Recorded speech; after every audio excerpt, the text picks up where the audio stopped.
Desde la conquista de la península por los romanos hasta finalizar el primer milenio, Hispania fue escenario de múltiples invasiones, haciendo de este periodo una etapa de difícil continuidad histórica. La caída del imperio significó la invasión de suevos, vándalos y alanos, apareciendo tras ellos los visigodos, que llegaron a formar un reino estable. Las luchas internas por los aspirantes a ocupar el trono hizo intervenir como aliados a bizantinos y musulmanes. Los primeros, bajo Justiniano, hicieron de las Baleares, Levante y Sur la provincia bizantina de Hispania, si bien Leovigildo logró conjurar este peligro. No ocurrió lo mismo con los musulmanes, que conquistaron la península, poniendo fin a la monarquía visigoda.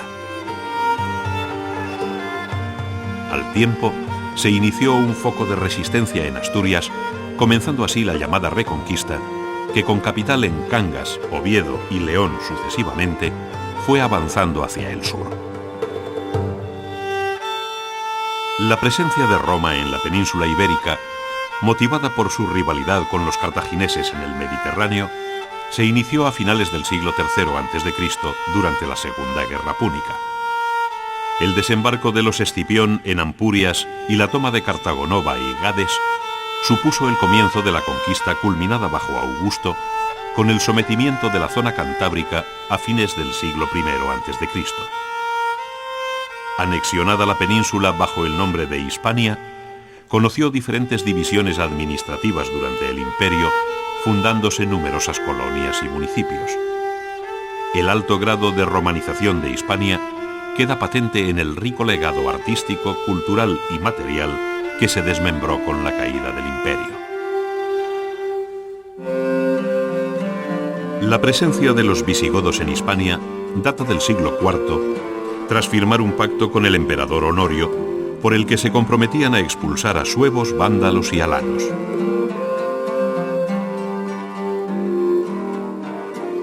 El pueblo visigodo se asentó en el sur de Francia como federado de Roma, haciendo de Toulouse su capital hasta su traslado a Barcelona en el 531, luego a Mérida y finalmente a Toledo en el 560.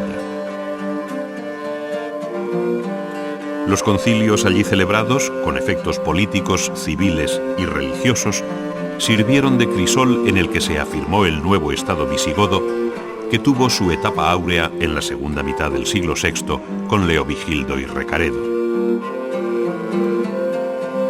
Pero las luchas por el trono favorecieron la entrada de los musulmanes, que en el 711 conquistaron la península poniendo fin al reino visigodo.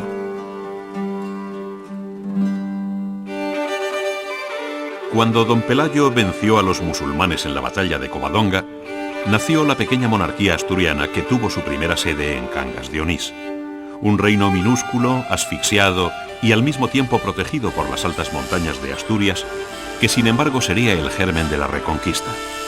A fines del siglo VIII ya se instaló en Oviedo la corte definitiva bajo el reinado de Alfonso II el Casto, quien estabilizó la monarquía y sus fronteras.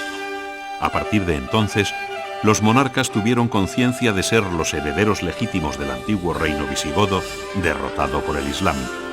Con la muerte de Alfonso III en el año 910, murió también el reino astur, al trasladar Ordoño II la corte a León, para poder comenzar por fin una guerra de igual a igual con el invasor musulmán.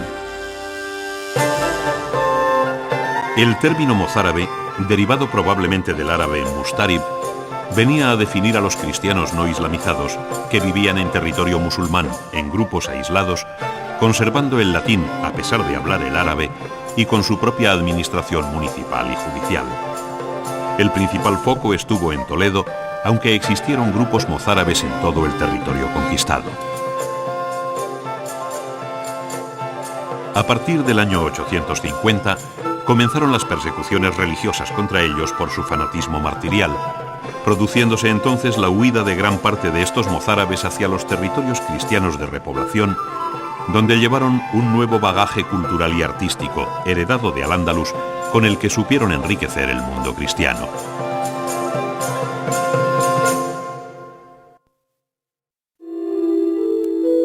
En la España del primer milenio se superponen varios estadios culturales. pues por una parte encontramos el sólido fundamento general del mundo clásico de Roma, que aún convivió con costumbres indígenas peninsulares, como lo demuestra el arte o el derecho. Roma, a su vez, cierra consigo la antigüedad, mientras que sirve de vehículo a una religión oriental al propagar el cristianismo. Por otro lado, la desintegración del Imperio Romano dio entrada a la breve aportación de los pueblos germánicos con la que se inicia la Edad Media. Pero sobre estos dos niveles culturales irrumpe con fuerza la cultura islámica, que en este periodo vivió una de las etapas más fecundas de su historia, generando en su contacto con el mundo cristiano culturas mixtas como la del mundo mozárabe.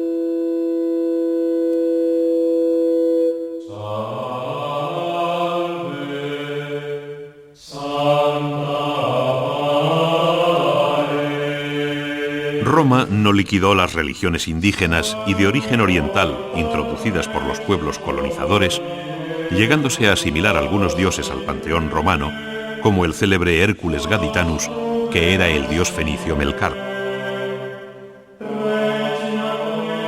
Los romanos aportaron un nutrido grupo de divinidades, entre las que sobresalían Júpiter, Juno, Minerva, la diosa Roma y el emperador, a las que se les rendía culto oficial.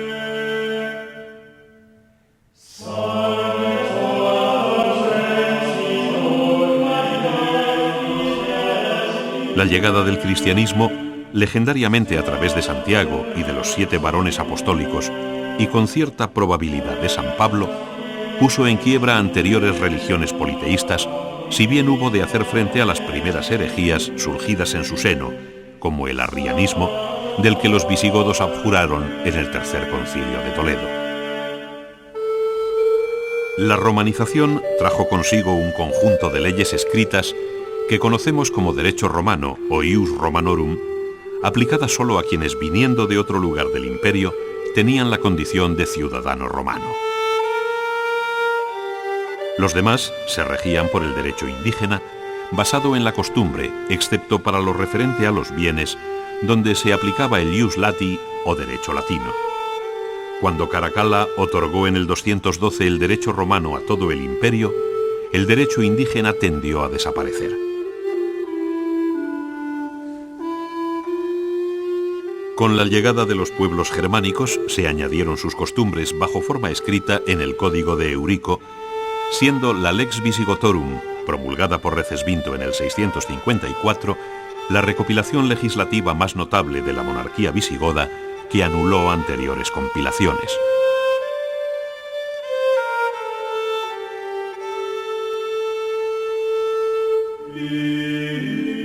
Los escritores hispanorromanos enriquecieron las letras latinas, destacando en la retórica Marco Séneca, padre del filósofo Lucio Séneca, y Quintiliano.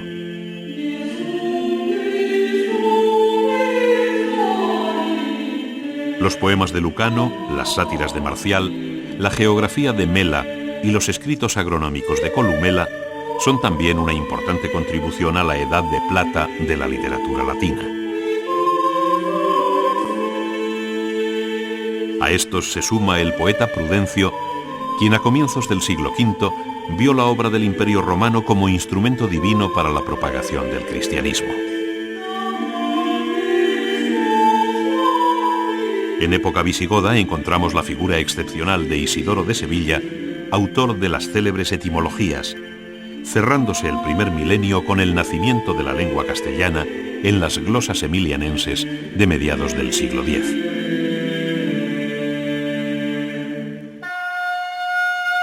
A partir del año 711, en que se inicia la conquista musulmana de la península, no puede hablarse de la España cristiana sin tener en cuenta la influencia que sobre ella ejerció la cultura hispano-musulmana, cuyo foco más importante con anterioridad al año 1000 fue Córdoba. Su mezquita mayor, compendio de lo que el arte cordobés llegó a ser en la época de máximo esplendor en el siglo X, bajo Abd al-Rahman III y al-Hakam II, sirvió de referencia a muchos edificios prerrománicos españoles, sin olvidar que la propia mezquita había utilizado el arco de herradura de tradición visigoda en su primera etapa constructiva.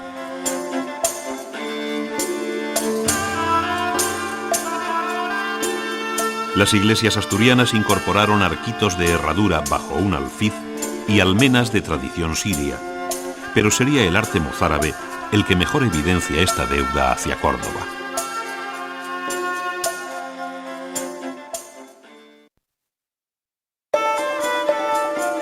El nombre de Roma evoca la etapa de la historia antigua más próxima a nosotros y que mejor conocemos, tanto a través de las abundantes noticias que los geógrafos e historiadores romanos nos han hecho llegar, como por medio de los expresivos e incontestables testimonios materiales que en el terreno artístico alcanzó cotas sublimes.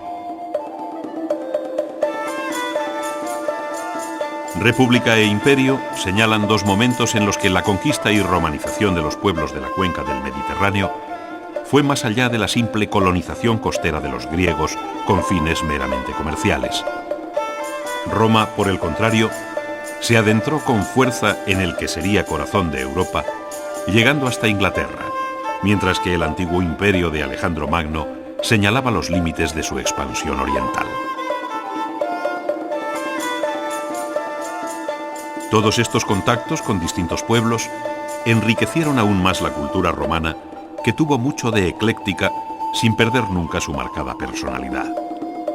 Al mismo tiempo, Roma explotó las riquezas naturales de los pueblos conquistados, sus minas, campos y ganadería, impulsando el comercio y la industria.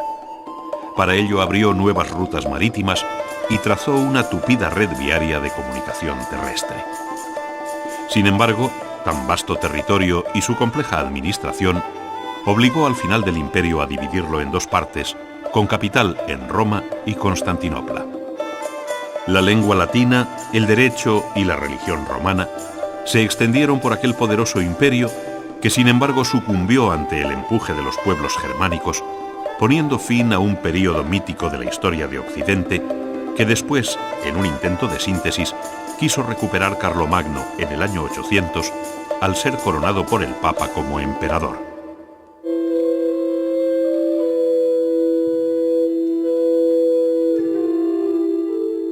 El largo periodo que va desde la llegada de los romanos a la península hasta el emblemático año 1000 después de Cristo representa para la historia del arte español la vinculación directa con el gran foco artístico que es Roma y lo que a través de ella pervive del gran arte griego que había conocido muy tangencialmente.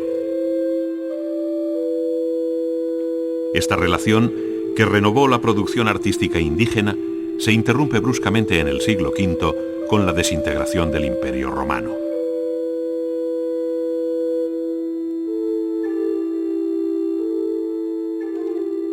La recuperación de viejas técnicas artísticas y constructivas se hizo muy fatigosamente a partir de los visigodos, que a su vez sucumbieron ante la conquista islámica. Finalmente, el arte asturiano y mozárabe inician el ciclo artístico altomedieval.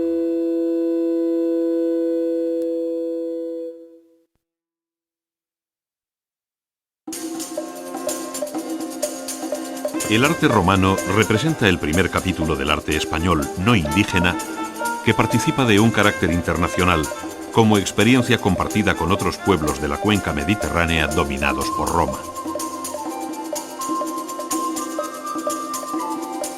Se trata de un ciclo en el que arquitectura, escultura, pintura y artes decorativas ofrecen un completo panorama de altísimo interés. La arquitectura contribuyó a plasmar visualmente el poder de la romanización, haciéndonos llegar aquellos principios de Vitruvio, tratadista de la época de Augusto, para quien la arquitectura debía reunir solidez, utilidad y belleza. Por otra parte, la escultura se movió entre el idealismo clásico de origen griego, buscando la serena belleza intemporal en rostros, cuerpos y actitudes, y un realismo de tradición propia, donde prima el sentido descriptivo de modelos concretos hasta hacerse eco de la moda en ropas y peinados. Esta vinculación con el mundo real y la vida cotidiana se plasmó en el retrato, así como en los relieves monumentales y funerarios, verdadero espejo de la sociedad romana. Por el contrario, aquellas ideas más abstractas como la religión, los dioses, el mito, la belleza o el culto imperial se encarnaron en bellísimas cabezas y cuerpos, vestidos o desnudos, en los que late con fuerza lo mejor del clasicismo griego.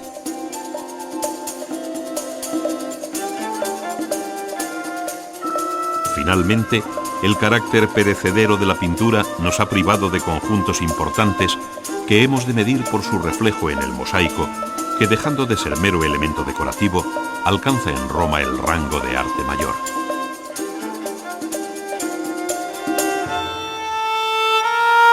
El arte hispano-romano, pese a su carácter provincial, es uno de los capítulos del arte romano más completos, en el que la arquitectura, la escultura o el mosaico ofrecen un conjunto de obras de interés excepcional.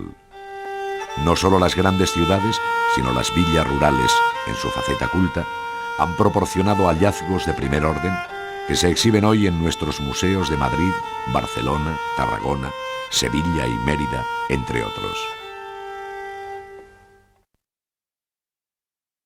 La arquitectura romana empleó ocasionalmente la estructura adintelada a la griega, caracterizándose, al contrario, por el empleo sistemático del arco de medio punto y de la bóveda de cañón, lo cual exigía muros y soportes de poderosa fábrica. No obstante, sensibles ante la belleza de los órdenes helénicos, articularon las superficies de fachadas e interiores, superponiendo columnas o pilastras a esta arquitectura abovedada y dando lugar a lo que se ha llamado sistema mixto de arco y dintel. Los materiales de construcción preferidos fueron el ladrillo, la piedra y el hormigón, con los que la arquitectura romana alcanzó un grado de monumentalidad y belleza no reñida con el sentido funcional de sus construcciones. La colonización romana se apoyó en las ciudades preexistentes como Gades e Hispalis y en las de nueva fundación como Tarraco, César Augusta y Emérita, unidas ahora por una red de calzadas que supuso la primera infraestructura viaria de la península. Las nuevas colonias tendieron a una planta regular en el trazado de sus calles, en torno a dos ejes principales, el Cardo y el Decumanus. Surgieron luego los foros, templos, termas y otros edificios que dieron un tono monumental a las ciudades que el peligro de las invasiones del siglo III obligó a proteger con murallas como Lugo y Barcelona. Estas se sumaron a las ya defendidas en época republicana, como Tarraco, cuya excepcional muralla muestra un aparejo megalítico bajo otro más regular y almohadillado que exhibe sus marcas de cantero. La utilización del arco permitió a la ingeniería romana la construcción de puentes y acueductos, salvando valles, gargantas y depresiones del terreno. Surgieron así en el paisaje de la Hispania romana atrevidos puentes de uno o varios ojos sobre potentes y esbeltas pilas, como el de Alcántara sobre el Tajo, abriéndose aliviaderos para mejor resistir las crecidas, como en el de Mérida sobre el Guadiana, que muestra también un aparejo almohadillado. Los acueductos, llevando el agua a las ciudades desde lugares muy distantes, son uno de los elementos más característicos de la cultura romana. La piedra, combinada o no con el ladrillo, y en series de arcos superpuestos, dio lugar a los célebres acueductos de Mérida, Tarragona y Segovia. Las ciudades importantes contaron con teatros y anfiteatros a los que asistían, como espectáculo máximo, las gentes de los alrededores. El teatro siguió la pauta del modelo griego, con una cavea o graderío y una escena separadas por la orquesta. No obstante, la planta semicircular del teatro romano le separa del griego, así como el desarrollo del frons scene, que como telón de fondo se enriqueció con una fingida arquitectura palaciega de extrema riqueza, tal y como ofrece hoy el Teatro de Mérida. Allí se abren las Valve Regia y Hospitalium, por donde entraban y salían los actores principales y secundarios. El aprovechamiento del terreno y la construcción de una infraestructura de pasos abovedados que permitía a los espectadores acercarse a su asiento, se dio también en los anfiteatros destinados a la lucha de gladiadores. Su disposición en planta es elíptica, organizándose el graderío de modo similar al del teatro. Bajo la arena se encuentra en ocasiones la fosa bestiaria, para cuando el espectáculo requiriese la presencia de animales, como se ve en el anfiteatro de Itálica. Los arcos de triunfo son monumentos honoríficos que compendian el alma de la arquitectura romana, al utilizar el arco constructivo bajo una apariencia adintelada, como el de Bará en la antigua Vía Augusta. De 3 arcos muy deteriorados es el de Medinaceli, mientras que el extremeño de Cápera suma 4 arcos de cantería a modo de templete soportando una bóveda de hormigón. La inhumación hizo abandonar los antiguos columbarios de urnas cinerarias por lugares de enterramiento más complejos, como el de la necrópolis de Carmona. Aquí, tanto la tumba del elefante como la de Servilia, excavadas ambas en la roca, con alguna parte construida, muestran diversas cámaras para los diferentes ritos funerarios. Junto a este tipo de enterramiento hipogeo se encuentran mausoleos como la llamada Torre de los Escipiones, nombre con el que se conoce una modesta construcción del siglo I que cerca de Tarraco muestra detalles escultóricos y decorativos en sus frentes. A la centuria siguiente pertenece el dístilo corintio de Zalamea de la Serena, siendo algo posterior el aragonés de Favara, organizado como un templo tetrástilo. La escultura hispano-romana utilizó preferentemente el mármol, si bien hay excelentes obras fundidas en bronce hueco y pequeñas figurillas en bronce macizo.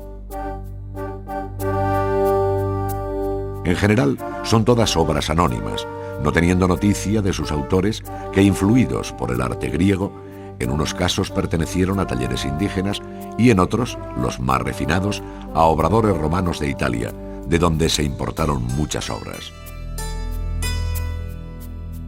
Cronológicamente, la escultura hallada en las áreas más romanizadas de la península, como Tarraco, Hispalis, Itálica y Mérida, abarca el periodo final de la República y todo el imperio, siendo notables los retratos del siglo I, la escultura fuertemente helenizada de la época de Adriano, así como los sarcófagos favorecidos por el rito de la inhumación a partir del siglo II.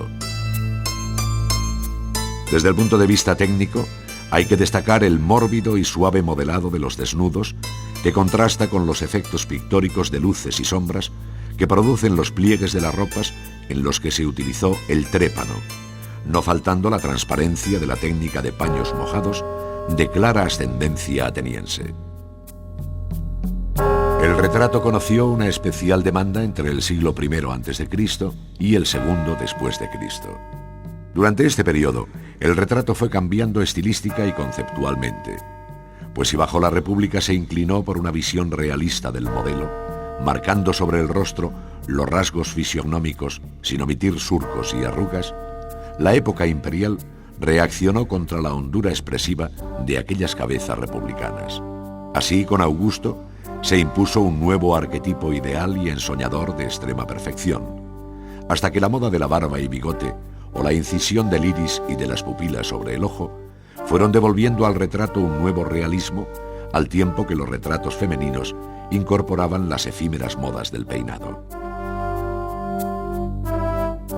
Junto a la escultura de bulto redondo, el relieve también dejó en Hispania ejemplos de primer orden, siendo los sarcófagos en mármol, importados o labrados aquí, y generalizados a partir de Adriano en el siglo II, el campo escultórico preferido. En sus frentes se incorporan pasajes mitológicos relacionados con la muerte a modo de narración continua, o bien entre columnas, formando episodios independientes. Así, escenas de caza, la historia de Meleagro o la tragedia de Orestes hacen referencia al más allá. Este tránsito hacia el otro mundo encontró sutiles fórmulas simbólicas de representación, como es la puerta entreabierta que conduce al Hades, al que se dirigen los personajes retratados, todos en callada y ordenada disposición. Los pavimentos de salas y habitaciones se enriquecieron con mosaicos de bellos dibujos geométricos y figurativos, distinguiéndose el opus ectile, de grandes fragmentos de mármol, del opus teselatum, formado con pequeñas piezas marmóreas de cara cuadrada o teselas. Este último fue el más común, atravesando una etapa especialmente brillante en los siglos III y IV, al coincidir con la decadencia de la pintura, de la que el mosaico recoge la composición y el color en sus grandes realizaciones musimarias. Estas se inspiraron en la mitología, en el ciclo de la naturaleza con el paso de las estaciones y de los meses, sin olvidar los juegos circenses como la lucha de gladiadores o con animales salvajes y las carreras de cuadrigas.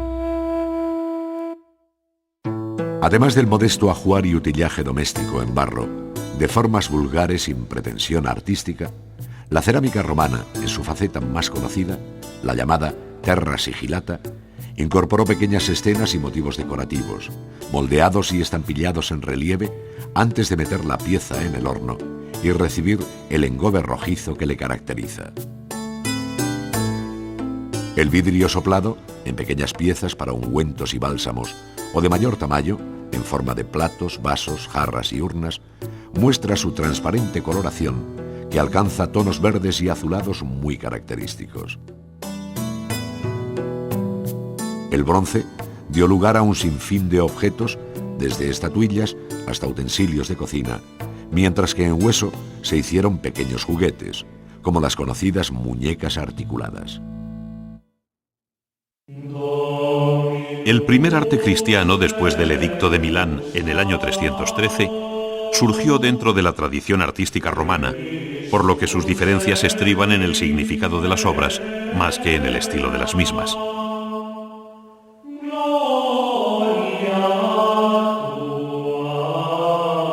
Sin el nivel estético del gran arte imperial de Constantino, fue sin embargo decisivo como paso obligado para la formación del arte medieval cristiano.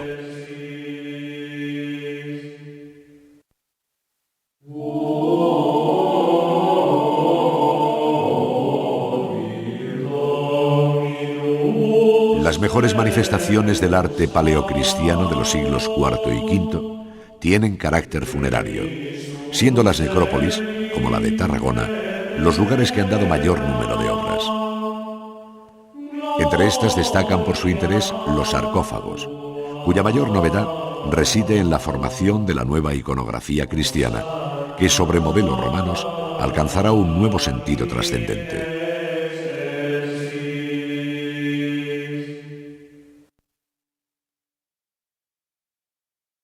Los sarcófagos paleocristianos hallados en la península ofrecen variantes notables, desde los llamados de estrígiles, por los que en forma de S decoran su frente mayor, hasta los que utilizan una combinación arquitectónica de columnas y frontones, o bien muestran sus relieves sin división alguna. El centro se reserva para la escena principal, bien religiosa o referida a la actividad del difunto, como en el sarcófago del lector, siendo muy frecuente allí el retrato del fallecido llevando un rollo, mientras que con la mano derecha hace el gesto de la bendición. Basándose en los textos del Antiguo y Nuevo Testamento, pero bajo apariencia y estilo romanos, el arte paleocristiano fijó las bases de la iconografía cristiana que se iría enriqueciendo con el tiempo. Son frecuentes aquellos pasajes fundamentales para el credo cristiano y que indirectamente se refieren a Cristo, como el buen pastor, o el profeta Daniel en el foso de los leones, o bien a la Eucaristía a través de la escena del sacrificio de Isaac. No faltaron parábolas como la de la multiplicación de los panes y los peces, o escenas fundamentales como la de Adán y Eva en el paraíso. El arte visigodo no supuso una ruptura real con la tradición romana.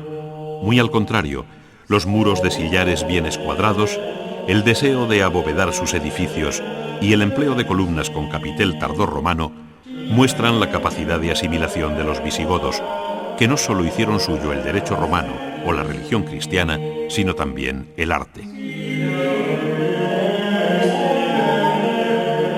El arco de herradura, que es símbolo de su arquitectura, pudo ser igualmente fruto del contacto mantenido con el imperio, habiéndolo visto en elementos decorativos romanos. Por otra parte, las artes suntuarias también fueron subsidiarias de Bizancio en su afán por imitar la grandeza de la corte bizantina.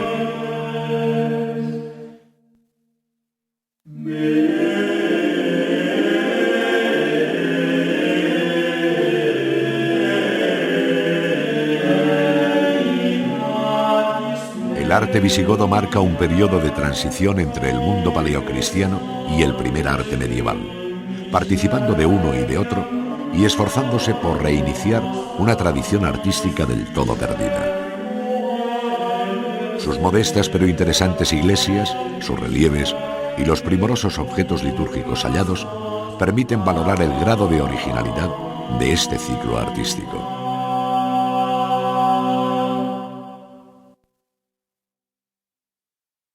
La herencia arquitectónica de los visigodos la componen pequeñas iglesias construidas entre los siglos VI y VII. Como norma, puede decirse que construyeron con grandes aparejos de piedra, a base de sillares bien escuadrados, pocos y pequeños huecos de iluminación, cubriendo su interior con soluciones abovedadas y cubiertas de madera. Utilizaron el arco y la columna, inventando un arco de herradura propio, muy abierto, cuyo peralte por debajo de la línea del centro es de 1/3 del radio aproximadamente, mientras el trasdós tiende a caer recto sobre la imposta del arco. Las plantas resultan ser un compromiso entre la tradición basilical y las de disposición cruciforme. Este templo de carácter votivo fue mandado construir por Recesvinto el año 661. Se levantó sobre planta basilical de 3 naves separadas por columnas y una extraña cabecera que presentaba 3 espacios independientes, el presbiterio y 2 cámaras simétricas adosadas al crucero. En posteriores reconstrucciones desapareció esta singularidad y actualmente ostenta cabecera plana tripartita. El interior, iluminado por estrechas ventanas de prietas celosías, deja ver una moderna cubierta de madera apoyando en las arquerías de herradura con fustes reutilizados y capiteles corintios de distintos modelos. El pórtico tiene un gran arco de herradura decorado sobriamente en la clave con una cruz de brazos iguales y rematado todo por una moderna espadaña. Esta iglesia, que se encuentra entre las más viejas e interesantes de Europa, resulta especialmente representativa de la arquitectura religiosa prerrománica por su dividida organización interior. La planta se ha definido siempre como un compromiso entre la cruz griega y la basilical, con 2 pórticos de acceso laterales y un muro ciego a los pies en el que luego se abrió una puerta. Los rasgos más particulares de San Pedro de la nave residen en su magistral aparejo de piedra, en las 2 estancias próximas a la cabecera y en la serie excepcional de capiteles e impostas. Su actual emplazamiento en el Campillo se debe al traslado del edificio en 1930, al quedar anegado por la construcción de un pantano sobre el río Esla. Tradicionalmente considerada como mozárabe, Santa María de Melque defiende desde 1975 su estirpe visigótica. Posee una planta en cruz con un ábside recto al exterior y ultrasemicircular en el interior que se escalona respecto de 2 cámaras adyacentes. Los muros son de gran robustez pensando en el abovedamiento del edificio, habiéndose construido con sillares a hueso a la manera visigoda. De la misma forma, los abiertos arcos de herradura están más próximos al canon visigótico que al califal. Los visigodos labraron en el exterior e interior de sus iglesias cenefas de piedra con temas ornamentales como roleos, rosetas solares y animales de lejana simbología religiosa, inspirados en Bizancio, de cuyos marfiles y tejidos los copiaron. Mayor interés tiene, si cabe, la representación de la figura humana, por lo que supone para el estudio de la nueva iconografía cristiana, y que realizaron con la misma técnica a bisel de perfiles hirientes utilizada en sus capiteles de hojas de acanto. Los godos dominaron bien el arte de la metalistería, con el que hicieron armas, fíbulas y hebillas de innegable originalidad. Pero fue tras la conversión al cristianismo cuando comenzaron a labrar objetos litúrgicos y votivos, entre los que destacan las cruces de brazos iguales, símbolo de la monarquía visigoda, y las coronas, como la de Recesvinto hallada en Guarrazar, destinadas a ser colgadas en alto, siguiendo en ello la costumbre bizantina. Asimismo, la utilización del esmalte cloisonné permitió aderezar con lujo broches y hebillas. Desde que la monarquía goda hubo de recluirse en Oviedo, empujada por la conquista musulmana, hasta que la corte pudo instalarse en León, es decir, en 2 centurias escasas, surgió en los territorios astures el arte de mayor personalidad de la Alta Edad Media.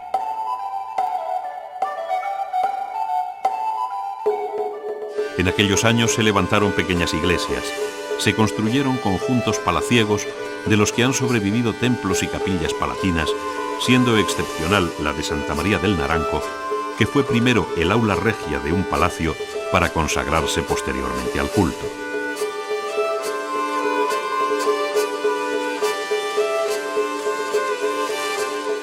Se decoraron los monumentos con cuidados e interesantes relieves inspirados en temas bizantinos, habiéndonos llegado igualmente una bella colección de piezas de orfebrería de este período.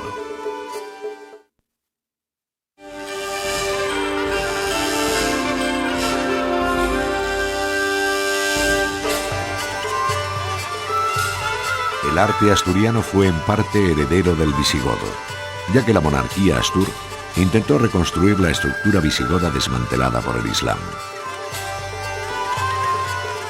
Cronológicamente pertenece al siglo IX, siendo contemporáneo del gran arte de Carlomagno, con cuya corte hubo intercambios políticos y culturales.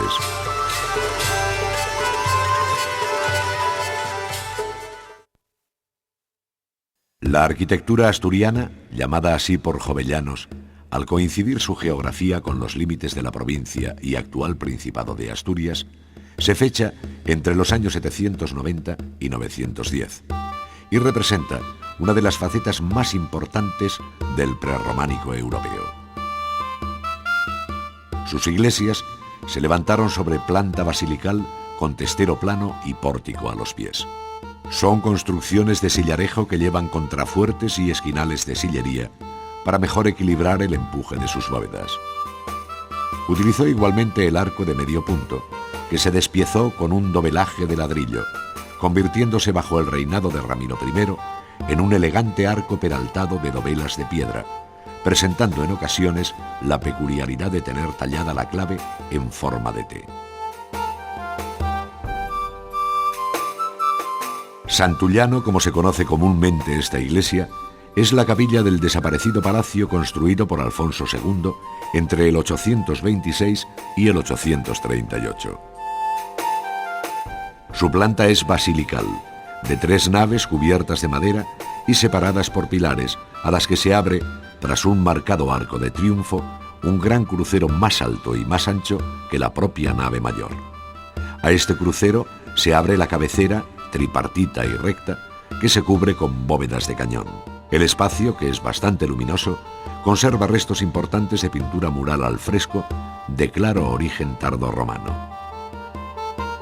El edificio que hoy conocemos como Santa María del Naranco fue el aula regia de un palacio que Ramiro I construyó en las afueras de Oviedo y es sin duda la obra más importante del arte prerrománico español, con el añadido de tratarse de un edificio de carácter civil.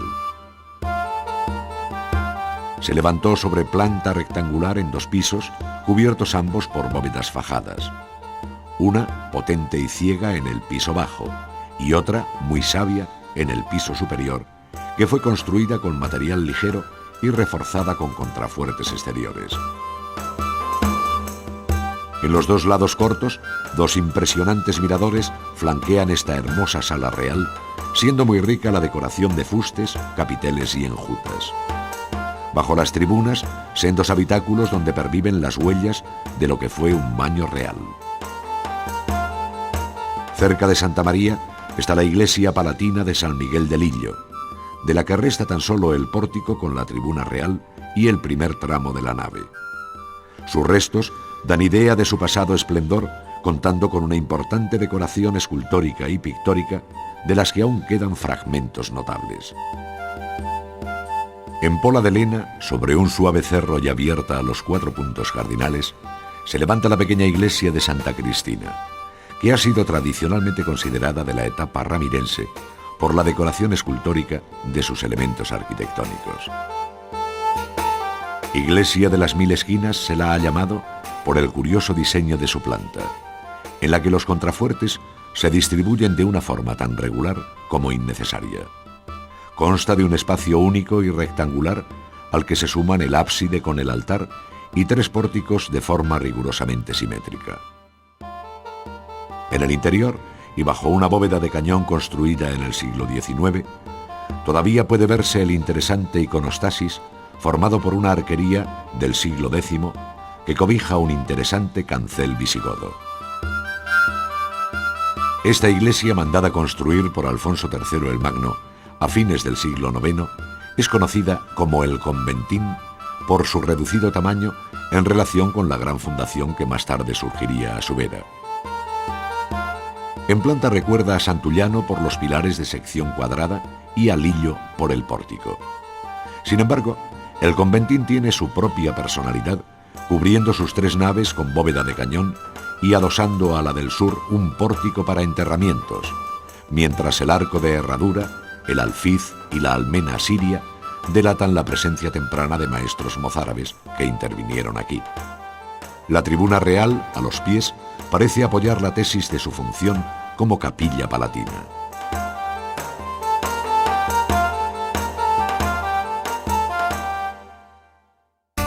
La Cruz de los Ángeles y la Cruz de la Victoria, junto con la Caja de las Ágatas, son el grueso del rico legado que nos dejó la corte asturiana, custodiado hoy en la Cámara Santa de Oviedo. Las 2 cruces son de brazos muy semejantes, con alma de madera y chapa de oro, donde van engastadas piedras semipreciosas, pareciendo ser por su técnica obra de artífices del norte de Italia. Las ruinas de Bobastro nos hablan de una actividad constructiva de los mozárabes en tierras del Islam, pero el mayor y más interesante conjunto de obras mozárabes es el que encontramos en las tierras fronterizas de repoblación al norte del río Duero. Esto se producirá en un período que sobrepasa escasamente los límites del siglo X, a lo largo del cual los mozárabes consolidaron un arte cristiano basado en la estética del Islam y en el que contrastaría la delicadeza de la concepción con la rudeza de la ejecución.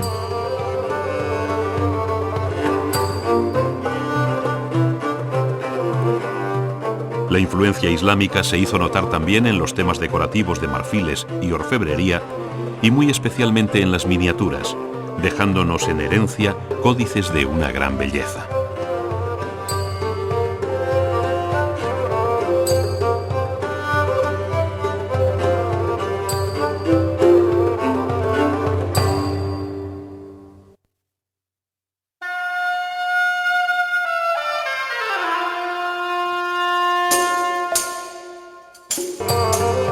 El arte mozárabe inicia la simbiosis entre lo islámico y lo cristiano, dando carácter al mundo hispánico durante toda la Edad Media.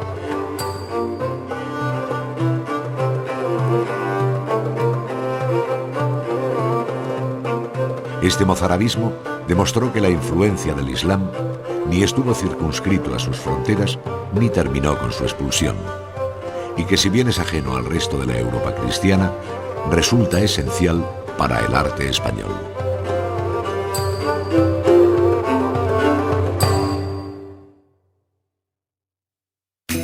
Los mozárabes incorporaron elementos de la arquitectura cordobesa a la cristiana cuando llegaron desde Al-Ándalus para repoblar las áridas tierras fronterizas.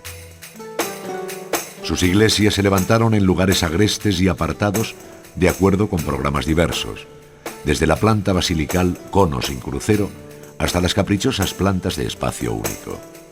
Sus ábsides, rectos al exterior y de planta de herradura en el interior, se combinan de modo original en el testero de la iglesia y a los pies de la misma, posiblemente por influencia del norte de África.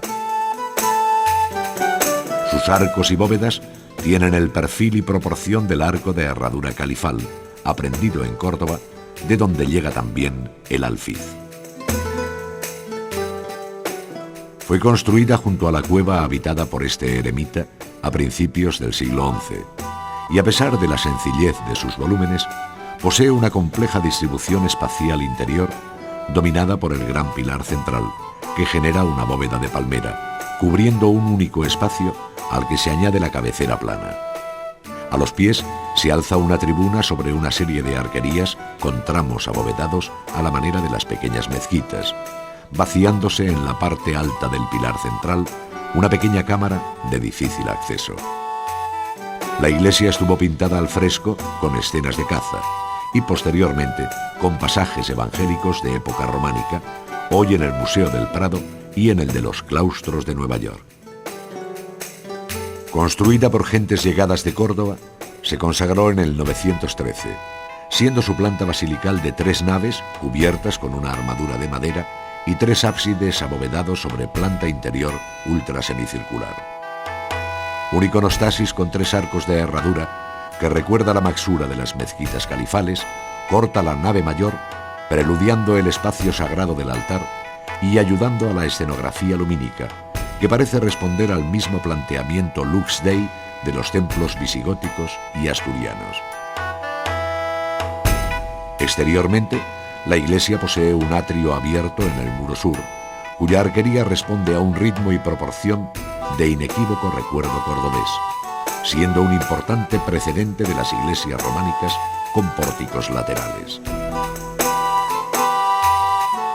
Las iglesias de Mazote y Peñalba presentan una curiosa planta con 2 ábsides enfrentados sobre el eje de la nave mayor, cuyo precedente más directo son las basílicas paleocristianas del norte de África. Esta disposición obliga a entradas laterales, rompiendo el tradicional eje pórtico-altar. Mazote conserva la planta de 3 naves y se cubre con madera, mientras que utiliza bóvedas de gallones en los ábsides y crucero.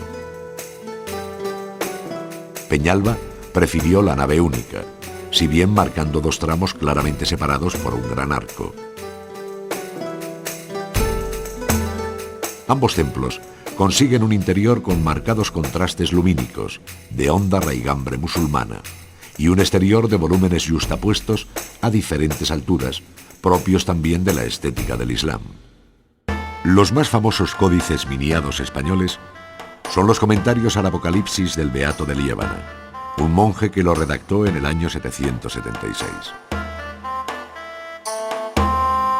Las miniaturas van entre los textos, enmarcando las iniciales, ocupando una página entera o incluso una doble página. La decoración tiene influencia irlandesa e islámica, pero lo más interesante es la originalidad que consiguen con su eclecticismo, utilizando figuras nítidamente silueteadas y animadas con colores puros, de un expresionismo casi agresivo e impregnadas de cierta ingenuidad naif. Las escenas religiosas y laicas, o el reflejo de la arquitectura, de las costumbres y ropas de su tiempo, incluso de los instrumentos musicales, hacen de estos libros una fuente gráfica y documental de la España cristiana del siglo X de primer orden. Entre otros, son dignos de reseñar el Beato de Gerona, el más completo de los conservados, que fue iluminado por Emeterio y la monja Ende, el antifonario de la Catedral de León y los códices que guarda el monasterio del Escorial. Es muy notable también el Beato procedente de San Salvador de Tabara, porque sus propios autores, Emeterio y Senior, se representan a sí mismos dibujando el códice en el scriptorium del monasterio.